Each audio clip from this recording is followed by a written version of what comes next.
पंचनामा न्यूज, सर्वसामान्य जनतेचा बुलंद आवाज। नवापूर शहरात संविधान दिनानिमित्त संविधान दिन साजरा। संविधान पुस्तिकेचे पूजन करून डॉक्टर बाबासाहेब आंबेडकर यांच्या पुतळ्याला पुष्पहार अर्पण करून अभिवादन।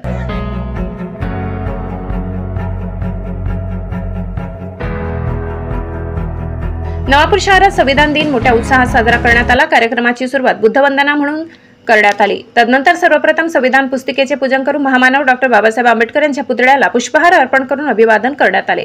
माजी नगराध्यक्ष दामू अण्णा बिराडे, डॉक्टर नचिकेत नाईक, माजी नगरसेवक चंद्रकांत नगराळे यांनी महामानव डॉक्टर आंबेडकर यांच्या पुतळ्याला पुष्पहार अर्पण करून अभिवादन केले। त्यानंतर संविधान पुस्तिकेचे पूजन डॉक्टर प्राध्यापक दीपक जयस्वाल, मंगेश शेवले, वामन अहिरे, नतू अहिरे, जितेंद्र अहिरे, सुनील वाघ, विजय तिजवीज, पंकज अहिरे, चुनीलाल पवार, दर्शन ढोले, योगेश साळवे, मनोज बोरसे, प्रदीप आखाडे, मधु अहिरे, मतीन शेख, कुलूराम लोहार यांनी केले। नंतर उपस्थित मान्यवरांनी हात पुढे करून संविधान पुस्तिकेचे वाचन केले। नंतर माजी नगरसेवक चंद्रकांत नगराळे यांनी संविधान पुस्तिकेचे महत्त्व सांगून आपले मनोगत व्यक्त केले। यावेळी मोठ्या संख्येने नागरिक उपस्थित होते।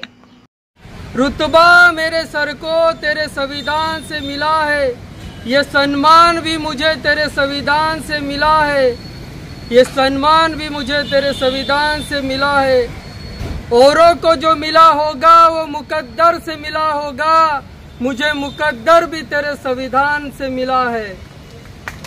तर या संविधानाच्या दिनाच्या निमित्ताने आपण सर्व उपस्थित, सर्व समाज बांधव, सर्व प्रतिष्ठित नागरिक आपण उद्देशिकाचे पठण करून हा संकल्प करायचा आहे की हा संविधानाने जे आपल्याला अधिकार दिलेले आहेत, संविधानाने कर्तव्य सुद्धा सांगितलेले आहेत, पण खऱ्या अर्थाने त्या संविधानाची अंमलबजावणी कशा पद्धतीने व्हायला पाहिजे आणि संविधानानुसारच हा देश चालला पाहिजे, याच्यासाठी आपण सर्वांनी एक सैनिक म्हणून आपण ते कार्य केलं पाहिजे। आणि संविधान जर वाचेल तर आपण सर्वजण सुरक्षित राहणार आहेत, आपले अधिकार सुरक्षित राहणार आहेत। त्यासाठी आपण या दिवशी एक संकल्प करूया आणि मी जी प्रतिज्ञा आपण घेणार आहोत त्या प्रतिज्ञेसाठी आपण हात समोर करून ती प्रतिज्ञा घ्यायची आहे।